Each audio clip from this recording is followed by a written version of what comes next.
Hi, and welcome to another episode of the Sibme Coach Replay Show.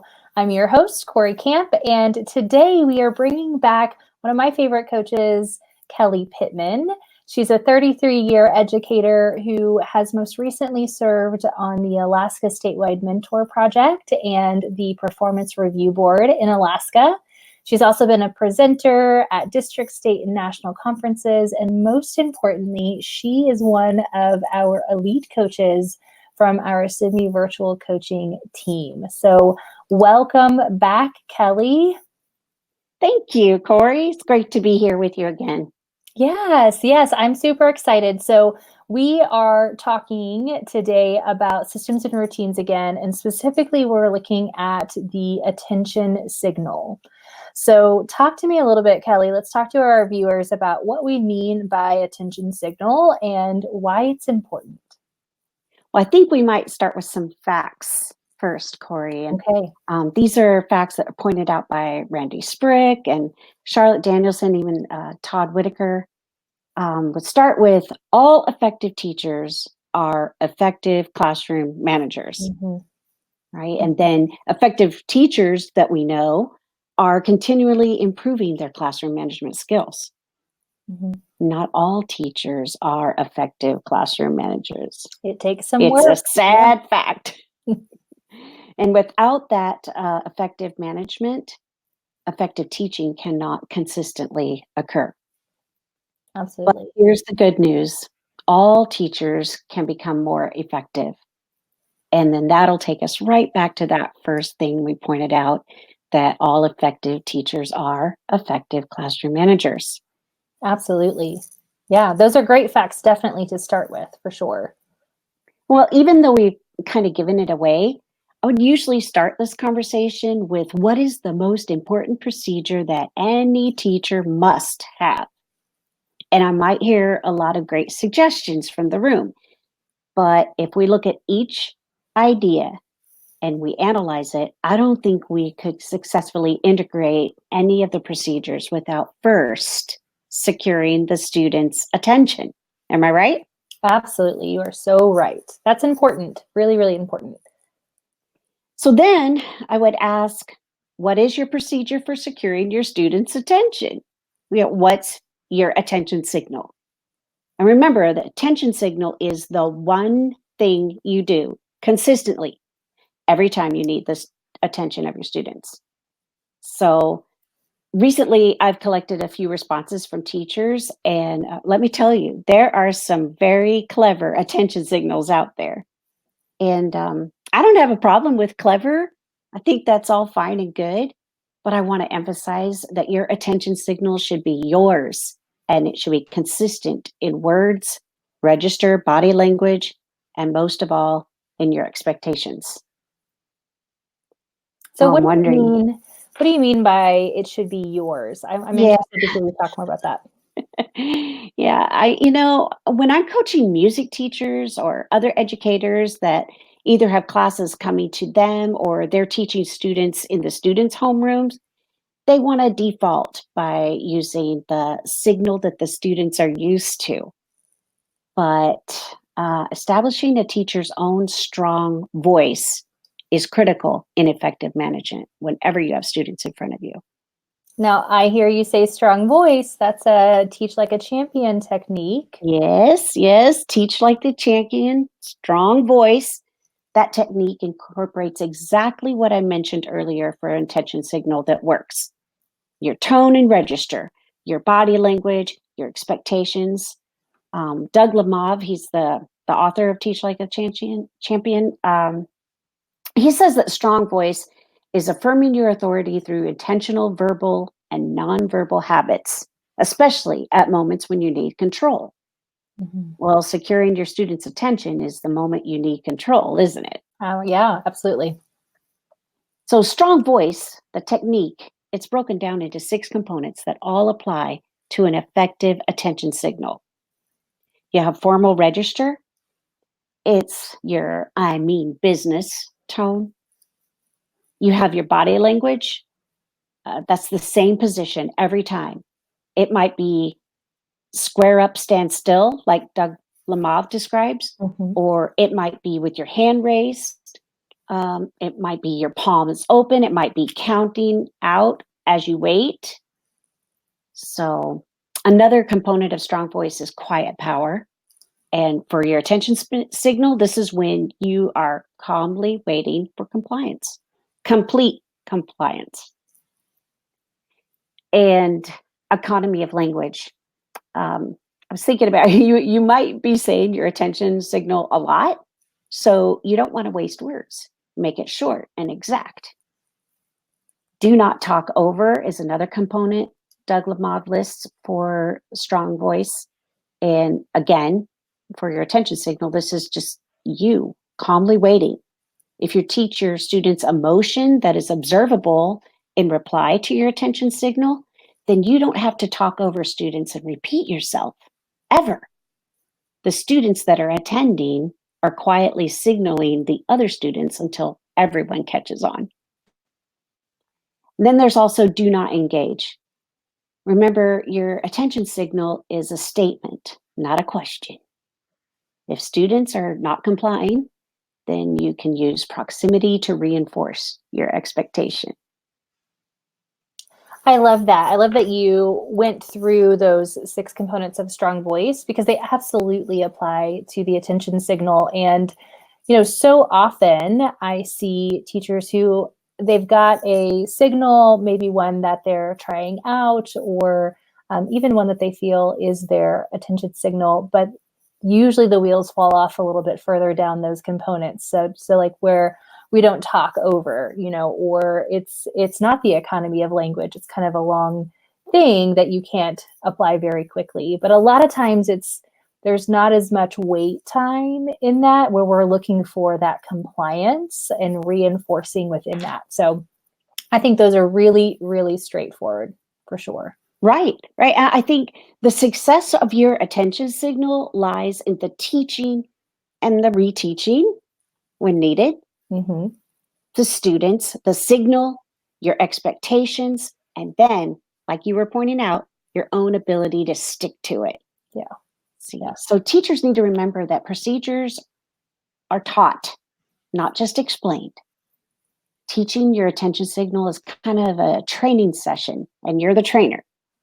Oh, I love that analogy. Yeah. So first you explain.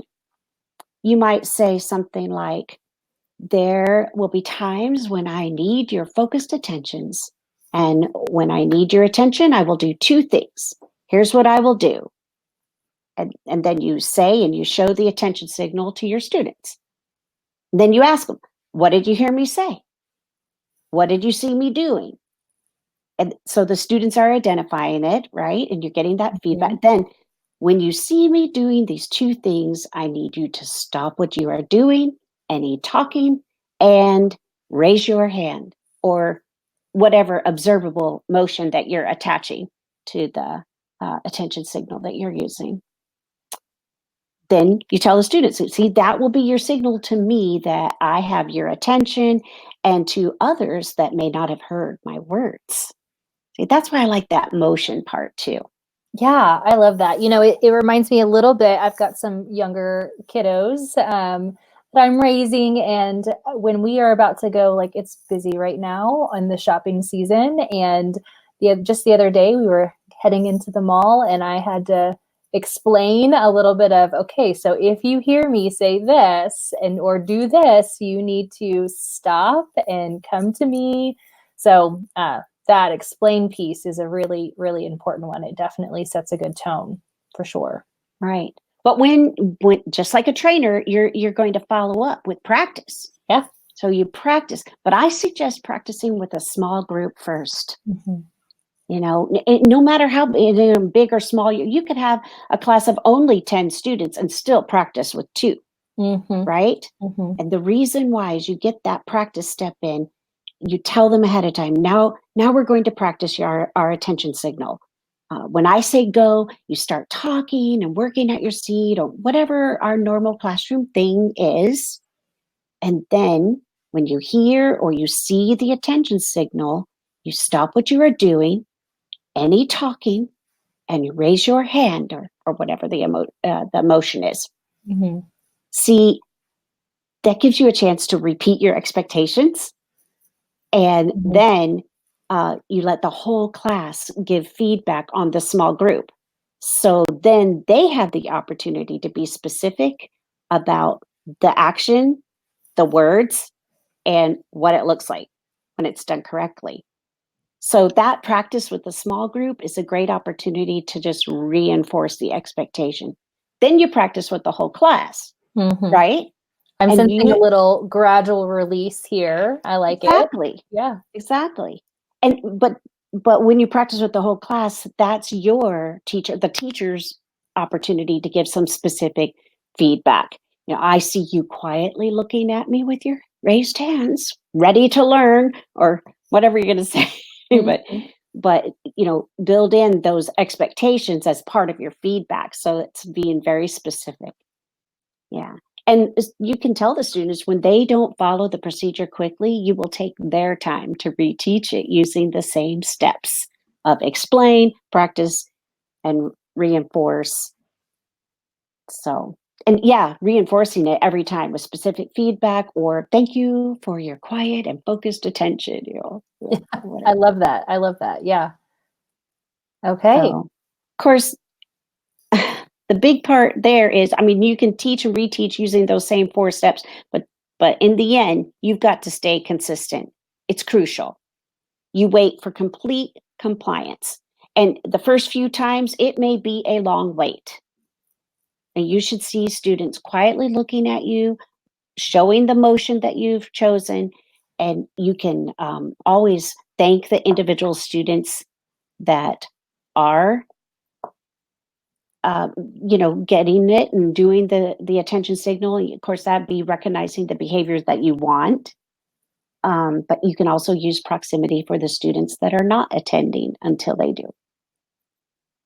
I love those reminders about that, that kind of gradual release. And I used to train a lot on explicit instruction and classroom management, and there was always a few people in the room who had never taken the time to teach a routine and kind of break it down in that way. And then they go to their classroom and try that, and it makes all the difference. It definitely does when you do more than just explain it, but you follow that explanation with some practice and opportunity to practice again and reinforce.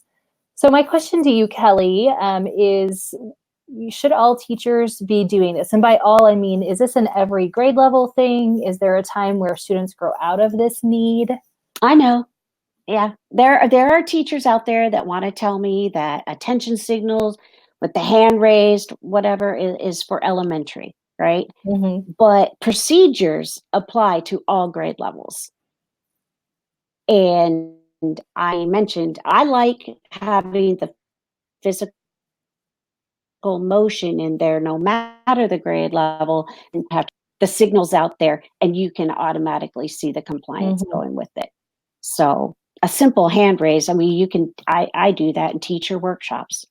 So the bottom line is you have to have Yeah, one definitely. reliable, well, I'm just saying you have to have one reliable way of getting your students' attention, and you have to be consistent in using it. And also, if you give your attention Mm-hmm. signal with a pleasant look on your face, you're not inviting the resistance from students. That's a great reminder as well. So we have a video where we're going to get to see an attention signal modeled, and you've got some great reflection questions. Our video today comes from a 4th grade classroom. And I definitely want to hear first, before we start watching this video, what is it we should be looking for in this video? Well, let's listen for the attention signal. I'll tell you that you can't miss it, and neither can the students. So that's a good thing, right? Mm-hmm, mm-hmm, Think about what kind of tone is set by this signal, and notice the teacher's body language and the motion that's assigned to the signal. Think about or try to notice, do the students imitate the motion consistently? And is the motion helpful to the attention signal? We might try to determine the teacher's vision for the routine and if this example in the video meets her expectations. And something else to think about is the opportunity the teacher takes to pay attention to the behaviors she wants more than the behaviors she doesn't want. Okay, well, let's take a look. We'll watch the whole clip through and we'll see some of your comments here scrolling at the top. So let's take a look at this and then we'll come back together.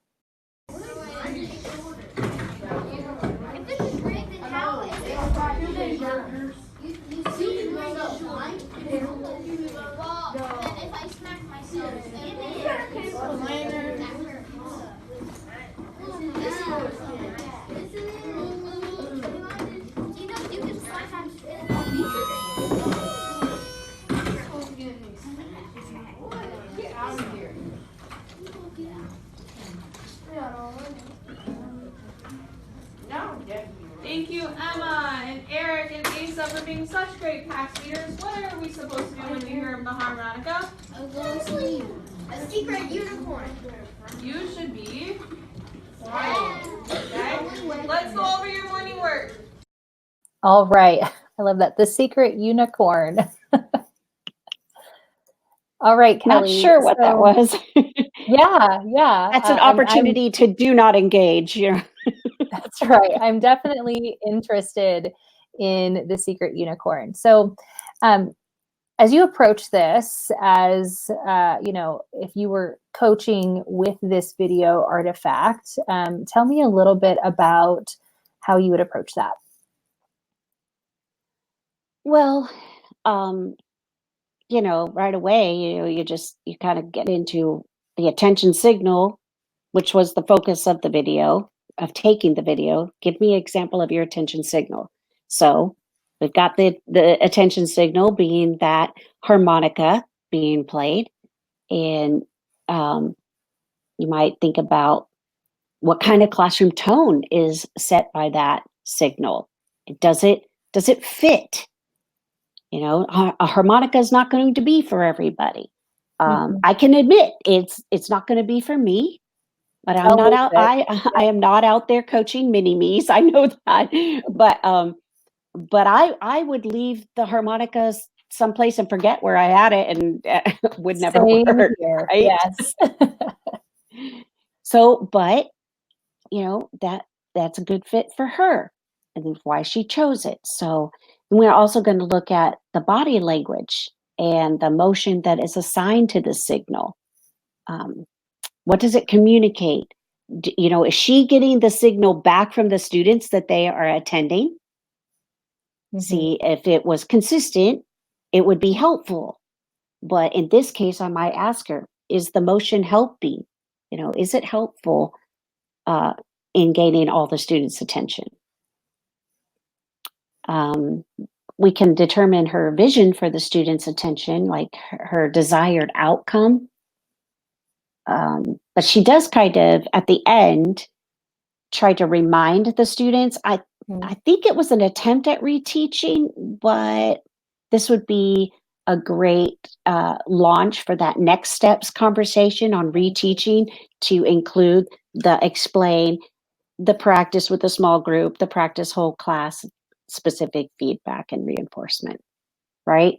Yeah, so, definitely. You definitely still hear some, and there were different things that we saw. We saw, and you pointed that out in your comments on the video. One student raised her hand, but didn't even look up from what she was doing. She was still writing. She just threw her hand up. You still heard some soft chatter throughout that. So there's a signal there. I love these questions, Kelly. These are really good questions, just to kind of, whether I'm a teacher reflecting on my own attention signal with or without video, or I'm a coach guiding this question of, does it fit? Is it you? Is it something that I'm the same? I would lose that harmonica in a heartbeat. Or, did I make sure that I really stood there and reinforced what was supposed to happen, or took an opportunity to reteach? Oh, yeah. And we really need to celebrate this teacher taking the opportunity to pay attention to the behavior she wants. more than the behavior she doesn't. Yeah, she did a great job She with that. had some individual response there to those students. So Yeah, definitely. you can build on that. So I love these. We will have these questions in the replay takeaways, which are available in our Sibme Learning Center. But, you talked a little bit about how you could continue using video, using Yeah, Yeah. the power of this video is the timestamps. So I specifically in my comments made some timestamps when the attention signal was heard, when it sounded, to when she actually had student response, to when she started in with what it was that she wanted their attention for. Mhm. And she didn't wait that long.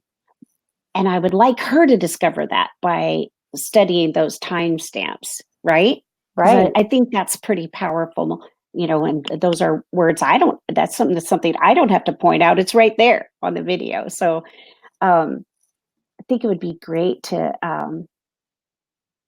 maybe suggest adding a countdown to she's already taught them, but in the reteaching, we could talk about adding a countdown when her hand is raised, she could start counting, 1, 2, 3 in your head, 1, 2, 3, 2, 2, 3, 3, 2, 3, 4, 2, 3, 5, 2, 3. Now here's what I did with my students.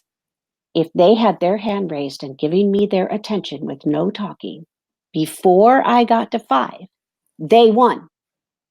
But if I got to 5 before their hands were raised and I had their attention, I won. And I'm pretty competitive, and so my students would catch on to that, and and it worked for me. Mhm. So I might suggest that to her to get like that student that kept working even with her hand raised. And it was like they'd be watching to see her count, then get that little extra motivation for complying to the attention signal. I love that. Adds a little bit of game and fun Sure. into the routine. That's a really good one. Sure. So- Then we just would have to review those steps for reteaching the routine. The explain, practice with the model group, practice with the whole group, giving that specific feedback, and then reinforcing specifically with specific things. So, yeah. Yeah, I love that. I definitely a great example, a really great starting point. I agree with you. Video, that's my favorite part. It allows the coachees that I'm working with, my clients, to take ownership in that. And it can just be as simple as, I want you to take a moment to use these timestamps to let's look at the timing, the pace of this attention signal, and go back to those questions. Is it working? Is it effective? And they can really come to that aha on their own, and then we can go right into interventions. Or a lot of times they see it and they can immediately adjust, which is powerful stuff. Powerful stuff. All right, Kellie. Well, thank you so much for joining us today. This was a great conversation. Absolutely. I just, I'm back to one of the first things, the facts that we were pointing out at the beginning with all teachers can become more effective. And when we have effective teachers, we'll have effective classroom management skills too, so that the learning can really happen. Absolutely. Absolutely. And it's okay to stop mid-year and readjust. Oh, yeah. Yeah, absolutely. All right. Well, audience, tune in next week for another episode of the Sibme Coach Replay Show.